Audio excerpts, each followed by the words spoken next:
That is not what she said. Mara Collins spoke quietly, but the sentence moved across the private dining room like a clear note through glass. 12 people turned toward her at once. Derek Holloway still held his champagne flute above the table, his smile fixed in place. Around him, investors and advisors had already begun to raise their glasses in celebration.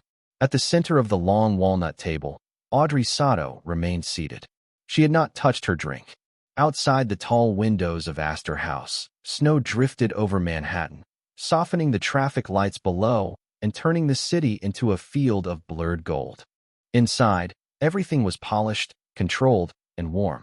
Crystal reflected the chandelier. White linen lay smooth beneath silverware aligned to the inch. A quiet fire burned behind black iron glass. Yet the room had never felt colder. Derek lowered his glass only slightly. "Excuse me." Mara stood behind Audrey's chair with a porcelain teapot in both hands. Her black uniform was simple, her white apron immaculate, her expression calm. Until that moment, no one at the table had treated her as anything more than a pair of hands moving between plates. "Miss Sato did not thank you for respecting her father's wishes," Mara said. She said she had not agreed to the proposal and wanted the discussion stopped. The silence that followed was so complete that the faint ticking of the brass clock near the door became audible. Audrey turned slowly in her chair. Her dark eyes settled on Mara's face. Surprise appeared first, then something quieter. Recognition. "You understood me?" Audrey asked in Japanese. Mara answered in the same language, using the formal, measured phrasing of someone who knew not only the words, but the weight behind them. "I understood every word." One investor lowered his glass. Another looked toward Derek, waiting for him to explain. Derek gave a small laugh, but it arrived half a second too late. "Our waitress appears to have picked up a few phrases," he said. "That does not make her an interpreter." Mara placed the teapot on its silver stand. She did not look at him. She looked at Audrey. "You asked them to pause the vote until your legal counsel reviewed the English memorandum," she continued in Japanese. "Mr. Holloway told the room you had approved the transfer of the trust." Audrey's fingers tightened around the folded document beside her plate. For the first time that evening, everyone noticed she had been holding it. "I never approved it," she said in English. Her accent was soft, but her meaning was precise. Derek's smile disappeared. The men seated nearest him exchanged quick glances. At the far end of the table, a leather folder lay open beneath a gold pen. Its first page carried the name Sato Heritage Trust. Beneath it, in smaller type, was the figure $80 million. Mara could feel every eye moving between her, Audrey, and the document. She had not planned to speak. She had spent years learning the cost of speaking when powerful people preferred silence. But she had also learned something else. A mistranslation could be an accident. A repeated mistranslation could be incompetence. A mistranslation that always benefited the same person was a decision. Derek placed his glass on the table. "This dinner concerns complex legal matters. I suggest you return to your duties." Mara's hands remained at her sides. "Then perhaps someone should explain why the Japanese memorandum says preserve, while the English version says develop." Audrey looked down at the two documents. The room shifted. Not loudly, not all at once, but the certainty that had carried the evening began to crack. 42 minutes earlier, when Audrey Sato first entered Astor House, no one had expected the quiet waitress waiting beside the empty interpreter's chair to understand the difference. 42 minutes earlier, Mara Collins stood beside the empty interpreter's chair and watched snow gather along the narrow ledge outside Astor House. The private dining room had been prepared for 12 guests, though only 11 places held menus. The 12th place, to the right of Audrey Sato's chair, held no silverware, no wine glass, and no name card. A black conference folder rested there instead, waiting for the interpreter who had not arrived. Thomas Reed, the restaurant manager, adjusted the place setting near the head of the table and checked his watch. "Her flight was diverted," he said quietly. "Mr. Holloway says he can manage until she joins by phone." Mara looked toward Derek Holloway, who stood near the fireplace speaking with two investors. He wore a navy suit, a silver tie, and the relaxed expression of a man who expected every room to make space for him. "He speaks Japanese?" Mara asked. Thomas lowered his voice. "He worked in Tokyo for several years. That is what he told the host staff." Mara said nothing. She straightened the teacup beside Audrey's place and turned the handle slightly to the left. It was a small habit she remembered from Kyoto, where her stepmother had taught literature and treated tea as a form of attention rather than ceremony. At 7:18, the doors opened. Audrey Sato entered alone. She wore a simple ivory suit beneath a dark winter coat, and nothing about her movement invited spectacle. Yet the room changed around her. Conversations softened. Derek crossed the carpet with both hands extended. "Miss Sato, welcome. We are honored." Audrey bowed politely, then answered in Japanese. Her voice was calm, formal, and touched with the careful rhythm of Kyoto. Derek smiled and replied in English. "She says the weather is beautiful." Mara's hand paused over the teapot. Audrey had not mentioned the weather. She had thanked him for arranging the meeting and asked whether her interpreter had arrived. Derek guided her toward the table before anyone could question him. "A small travel delay," he said. "I will assist until she joins us." Audrey looked at the empty chair. Her gaze remained there for 1 second too long. Mara noticed. She also noticed that Derek placed the English memorandum in front of Audrey and moved the Japanese version beneath his own folder. "Green tea, please," Audrey said in English. Mara poured from the porcelain pot. When Audrey thanked her in Japanese, Mara answered with the brief, respectful phrase expected in formal service. Audrey looked up. Mara lowered her eyes before the moment could become a conversation. Derek saw the exchange. "You have been to Japan?" he asked. "Yes," Mara said. "For several years. Tourism. Family." His attention shifted away as quickly as it had arrived. To him, the answer was ordinary. That suited Mara. She had spent the last 4 years making herself useful without becoming memorable. At 7:24, the other guests took their seats.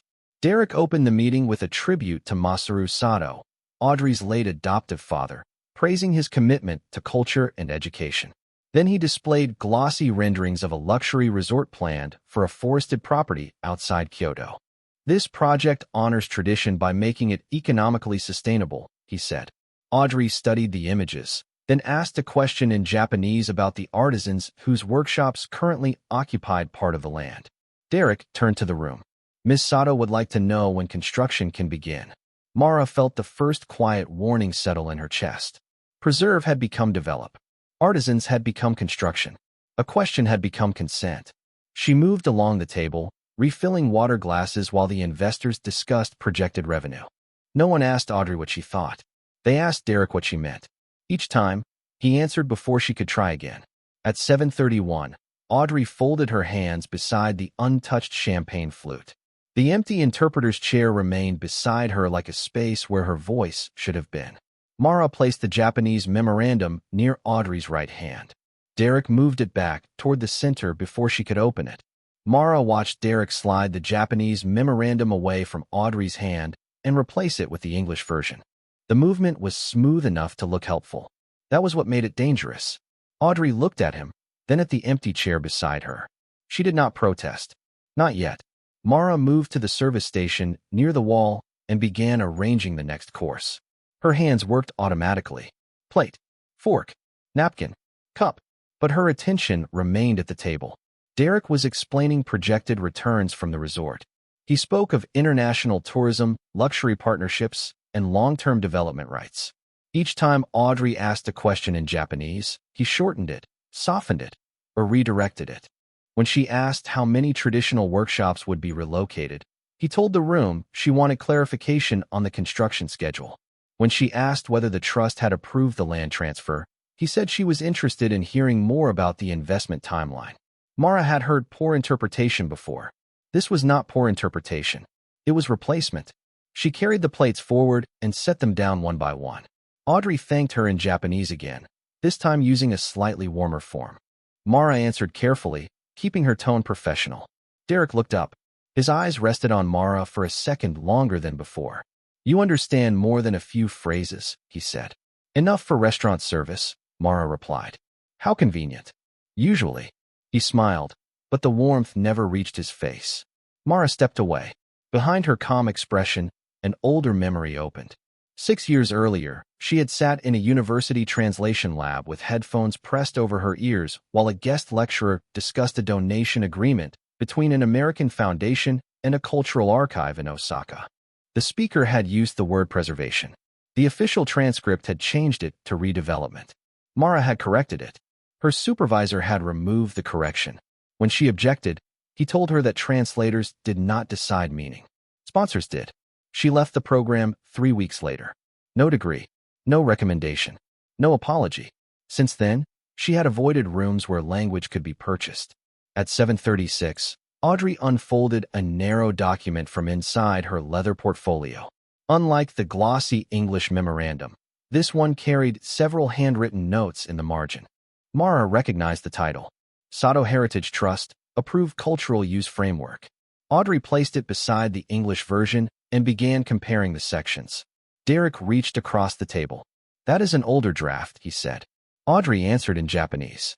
Her voice remained calm, but Mara heard the firmness beneath it. "This is the version approved by the Family Council." Derek turned to the investors. "She says there may be some minor formatting differences." Mara looked at the 2 pages.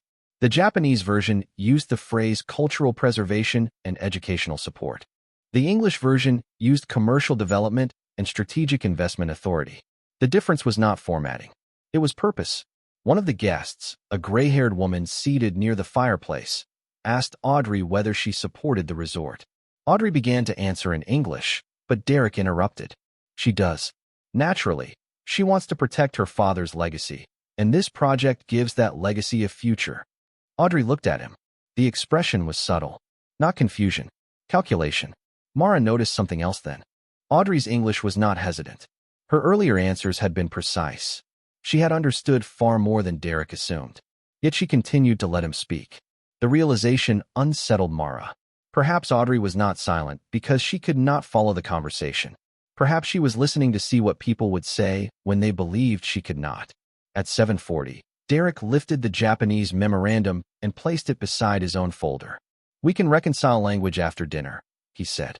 Mara refilled Audrey's tea. As she set the cup down, she whispered in Japanese, "The versions do not match."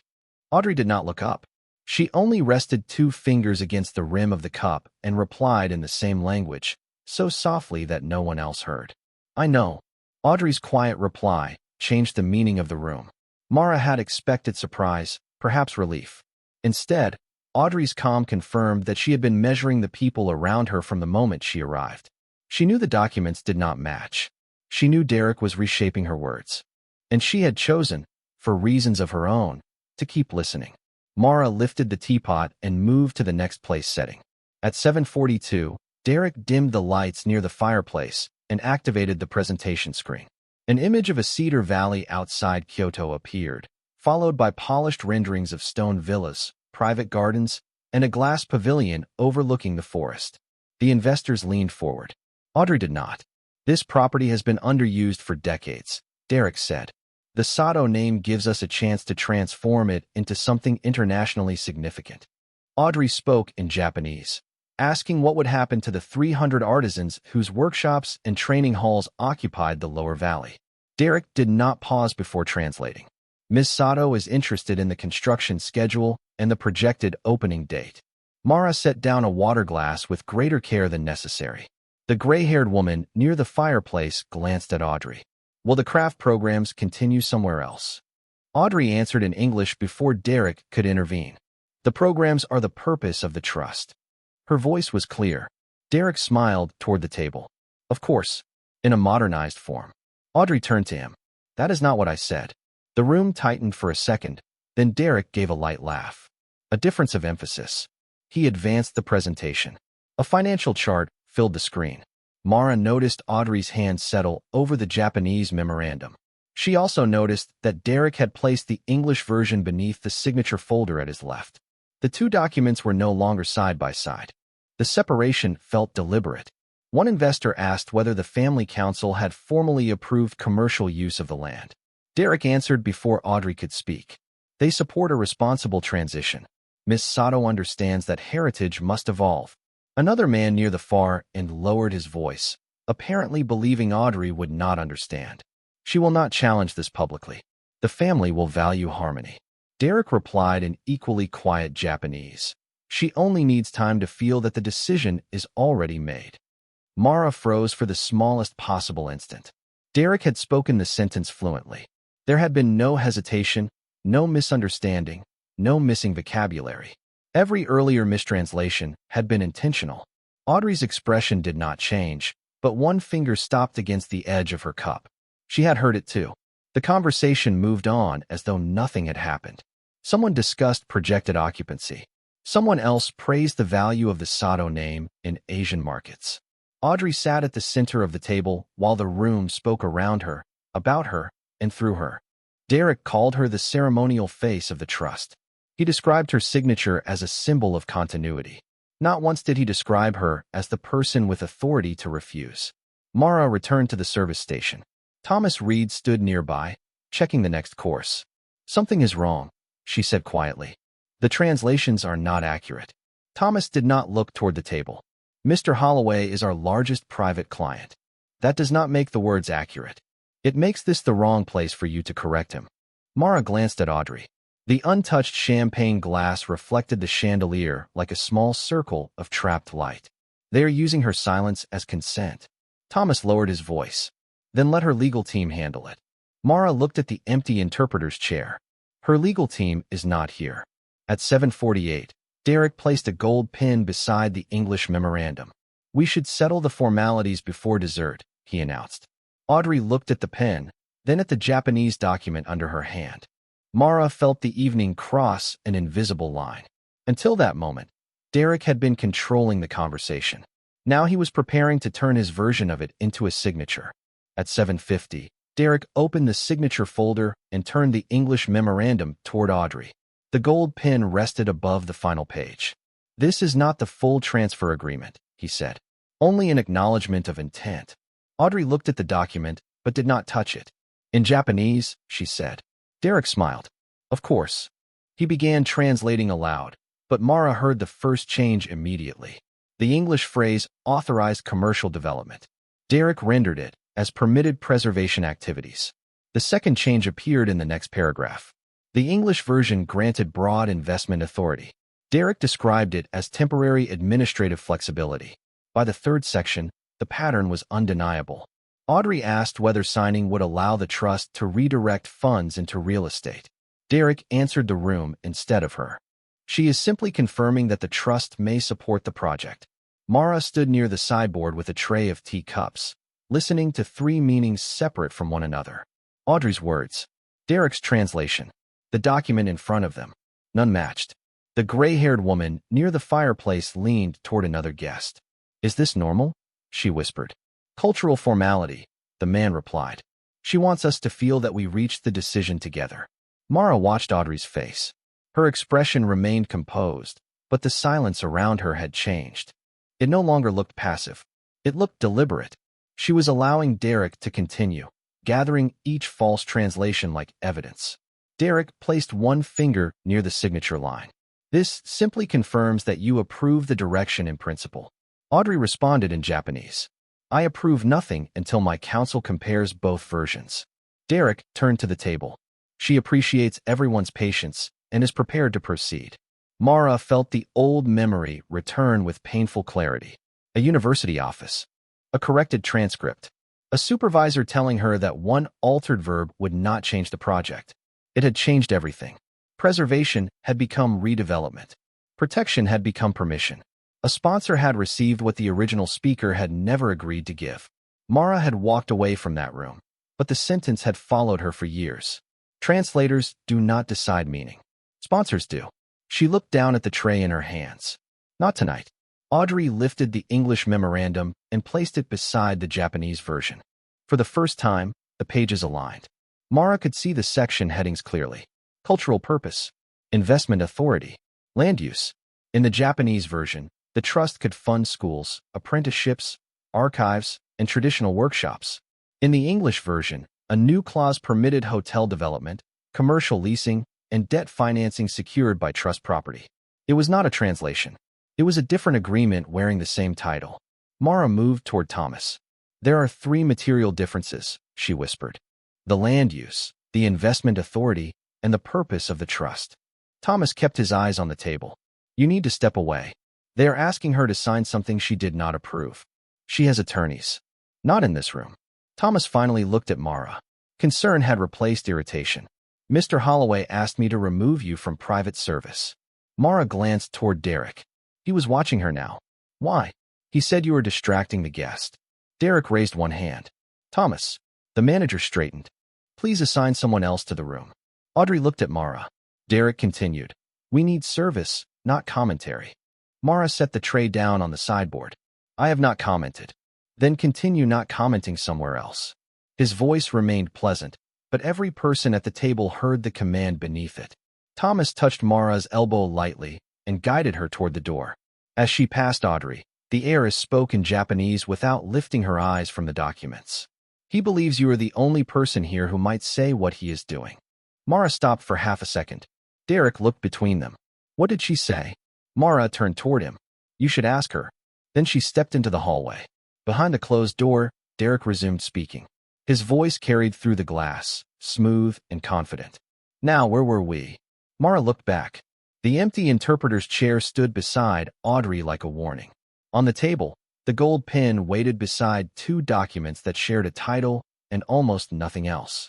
Mara stood in the hallway outside the private dining room and listened to the muted rise and fall of Derek Holloway's voice through the glass. Snow pressed softly against the tall windows beyond the corridor, and the restaurant seemed to hold its breath between courses.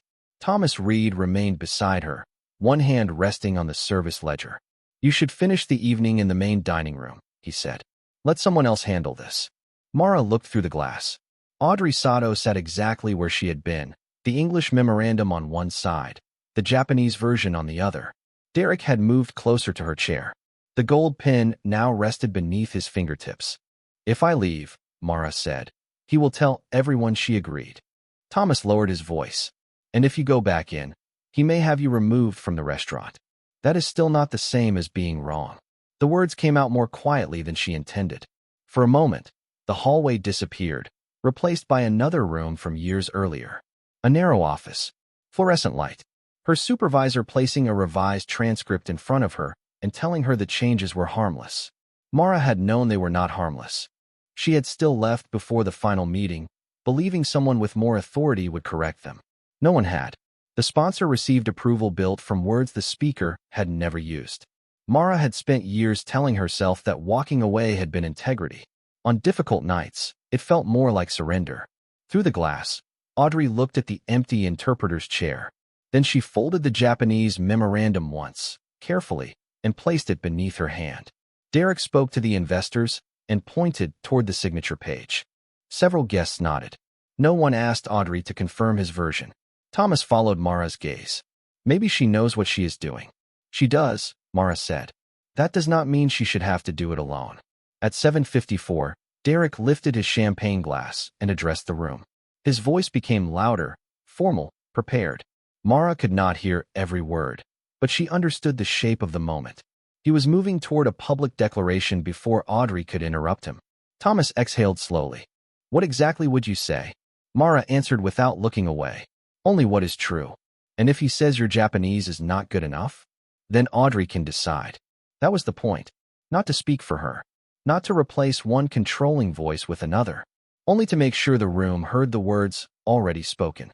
Thomas glanced toward the service entrance, then back at Mara. There is a second door near the wine cabinet. It is not locked. Mara turned to him. He did not meet her eyes.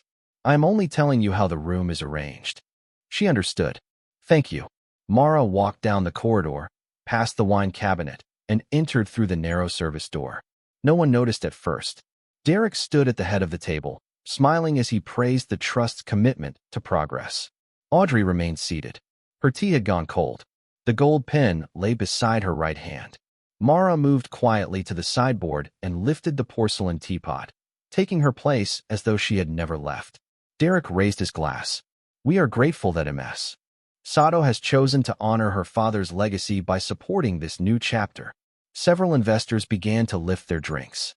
Audrey spoke in Japanese, her voice calm and unmistakably firm. I have not agreed. I asked you to stop. Derek smiled toward the room.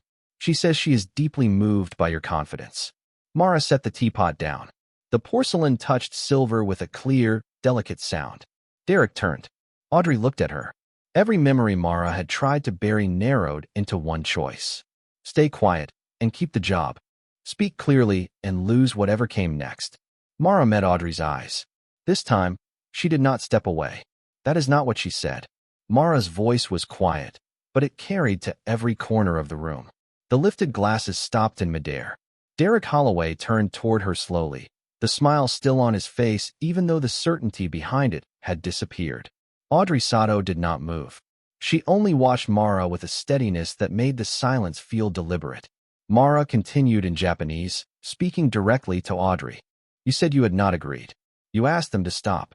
Audrey answered in the same language. Yes. One word. Clear enough to change the room. Derek set down his glass. This is inappropriate. Mara looked at him. What is inappropriate is telling everyone she approved something she refused. A man near the far end of the table lowered his drink. The gray-haired woman beside the fireplace looked from Derek to Audrey. Did she approve the project or not? She asked. Derek opened his mouth, but Audrey spoke first, this time in English. I did not. Her pronunciation was careful and precise. No one could pretend not to understand. Derek's expression tightened. There has been a misunderstanding. Mara shook her head once. A misunderstanding does not always favor the same person. The sentence landed more heavily than anger would have. Audrey unfolded the Japanese memorandum and placed it beside the English version. Read the section on land use, she said to Mara in Japanese. Derek stepped closer to the table. She is not a legal interpreter. I did not ask for legal advice. Audrey replied in English.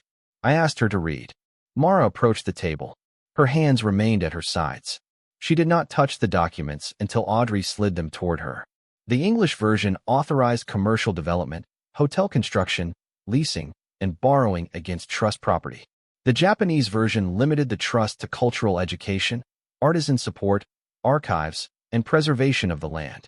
Mara read both sections aloud, first in English, then in Japanese. She kept her voice level. She added nothing. The words were enough. The gray-haired woman leaned forward. Those are not equivalent. They are not even close, another guest said. Derek looked around the table as if the room had betrayed him. The English document reflects the practical structure required by American investors. Audrey turned to him. Then why was I told it matched the approved Japanese version? Derek hesitated. Mara saw the answer form before he spoke. It was not an answer. There were revisions. Approved by whom? Audrey asked. No one responded. Outside, snow moved across the windows in slow white lines. Inside, the only sound came from the fire behind the glass. Audrey reached for the gold pen, but instead of signing, she placed it across both documents. No one will speak for me again tonight, she said. Derek tried to recover his authority. Audrey, this room is full of people who have worked months to protect your family's legacy. Then they should have started by telling the truth. Her tone never rose. It did not need to. She turned to Mara. You said the changes were not accidental.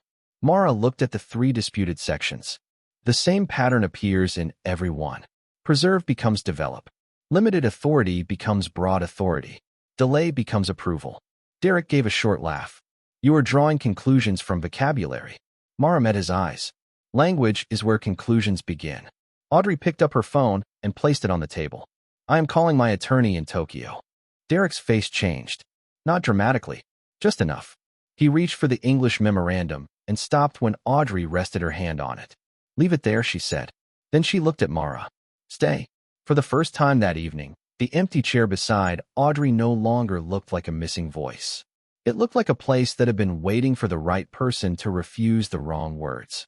Audrey placed the call on speaker and waited while the international connection opened. The room remained silent. Even Derek Holloway stopped pretending the evening was still under control. After 2 rings, a woman answered in Japanese. Keiko Watanabe speaking. Audrey introduced the room, then asked her attorney to confirm which memorandum had been approved by the Sato Family Council. Keiko requested the document codes. Mara read them aloud from the lower corners of both versions. The Japanese copy ended with the number 047. The English copy ended with 053. There was a pause on the line, followed by the sound of a keyboard. The approved document is 047, Keiko said. There is no authorized English version numbered 053 in our records. Derek leaned forward. That does not mean it is fraudulent. It may be a working translation prepared for investors. Keiko answered in English. A working translation does not create new authority, remove restrictions, or convert protected land into collateral. The gray-haired woman near the fireplace lowered her eyes to the English memorandum. Several others did the same. Audrey asked Keiko to check the transmission history. Another pause followed. The altered version was sent yesterday from an account registered to Holloway Strategic Partners, Keiko said. Derek's face became still. My office circulates drafts constantly. Mara looked at the signature page. Then why does this draft include a final acknowledgement line and a place for Ms. Sato's signature? No one answered. Audrey turned to Derek. You told the room I had approved the proposal. You told me the documents matched. You translated my refusal as gratitude. Derek adjusted his tie. I was trying to keep the discussion productive. By changing my words? By avoiding unnecessary confusion. Audrey looked at him for a long moment. You confused silence with permission. The sentence left no room for interpretation. Derek glanced toward the investors, as if expecting one of them to defend him. No one did. The gray-haired woman closed her folder. I will not remain part of this process until an independent review is complete. Another guest nodded. Then another. The alliance Derek had built began to dissolve without raised voices or dramatic exits. It simply stopped trusting him. Mara stepped back from the table, believing her role was finished. Audrey noticed. Please stay. Mara paused beside the empty chair. Keiko's voice came through the speaker again. There is one more matter. Miss Sato, did you understand the English discussion this evening? Audrey looked around the table. Most of it. Derek stared at her. You understood us? More than you assumed. Audrey's English was now effortless, stripped of the careful hesitation she had used earlier. I wanted to know who would speak honestly when they believed I could not fully follow the conversation. The room changed again. Mara felt the meaning settle over every person present. Audrey had not been helpless. She had been watching. The comments about family harmony, public pressure, and her ceremonial role had never been private. She had heard them all. Derek looked toward Mara. Then this was a test? Audrey shook her head. No. A test is announced by the person giving it. This was simply an opportunity for everyone to reveal themselves. Her gaze moved around the table and finally rested on Mara. Only one person here corrected the record without knowing whether it would benefit her. Mara lowered her eyes.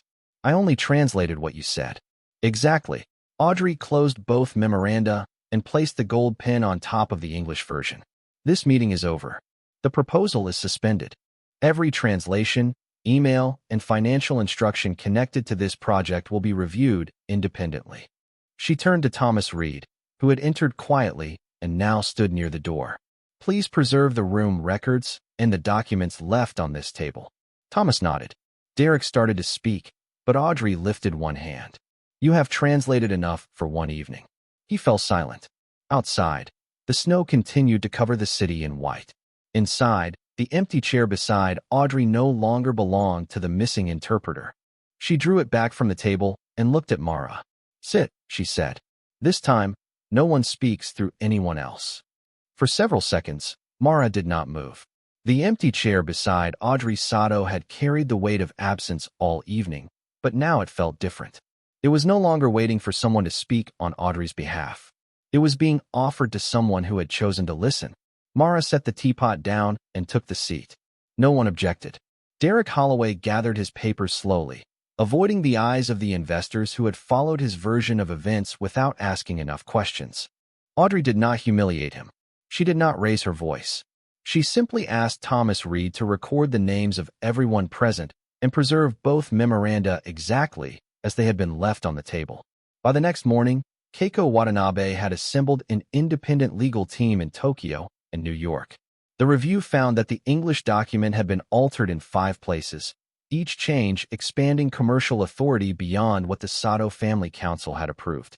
It also showed that the resort proposal would have redirected millions of dollars away from apprenticeships, archives, and traditional workshops across Kyoto.